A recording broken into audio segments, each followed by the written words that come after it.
The first intimation we had of it was a very nice young man, I learned later, called Neil McCulloch, who arrived here and to impart the news that this was going to be built. Well, you can imagine, I mean, I was appalled. To me, this was going to be desecration of the most beautiful area on the periphery of Edinburgh. However, we were then invited down to Flotterstone Inn for various discussions, and they showed us charts and plans and so on. And I got to know some of the staff. And I must say at this point that Scottish Water and Black & Veatch have to be congratulated on their choice of staff, because they have been so helpful. They listened to all our complaints down at Flotterstone Inn, and they acted on and allayed our fears. They have been so good, each and every one of them. I could give you a list of names, but I won't bother at the moment. They know who they are.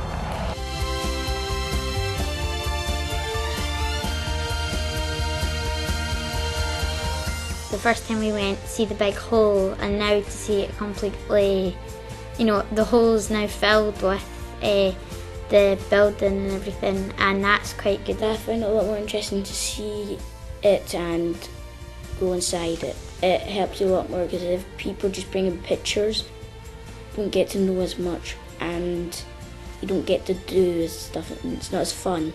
I liked how they put the grass roof down, and I found it amazing how big it was going to be. I think it was the size of 2 football pitches or something, so it was quite big.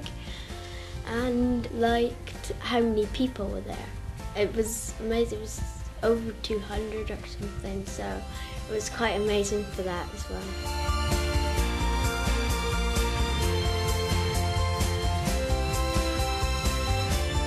We're very fortunate in that it happened just now for us, because this is a once-in-a-lifetime opportunity.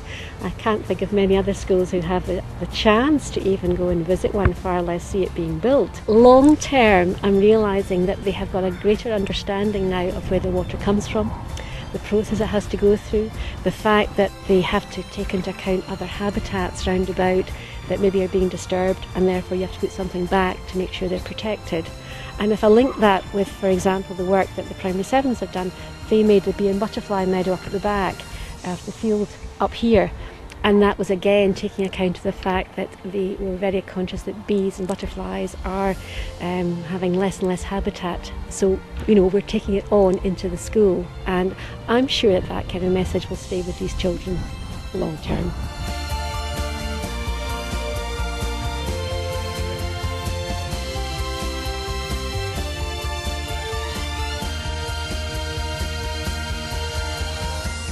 At the reservoir end of the site there was a Roman fortlet which we identified at an early stage. The other major sites that we found was a World War II camp in the Edinburgh area at Mount Hooley Lone, and that was I think it was built in about 1940. Black & Veatch, the main contractors, and Scottish Water and ourselves and ERM, the environmental consultants, put together an open day at the military camp, and we had 177 visitors, I think, many of whom actually remembered the camp being there and had memories of the soldiers being there, and their grandparents going up to deliver milk to the soldiers and things like this. So it was very interesting. We met quite a lot of people who actually knew a bit about the camp that we didn't, and just a lot of the general public came along, from 2 years old to I think about 80 or 90. We had them visiting the site, and it's really nice to see people connected with their communities and interested in the history of their areas. So it was a very positive experience, and it was, I think, for everybody involved in it, it was very, very good.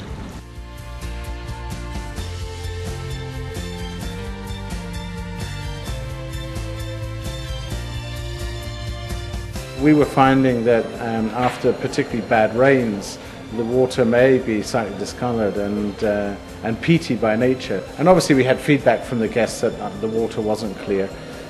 So we would reassure them with Scottish Water's assistance that through a letter that the water was indeed, perfectly potable and healthy. It was just slightly discoloured because of the filtration system. We're sort of the custodians of quality in tourism, and the image of Scotland, often first and last impressions, are gained in hotels.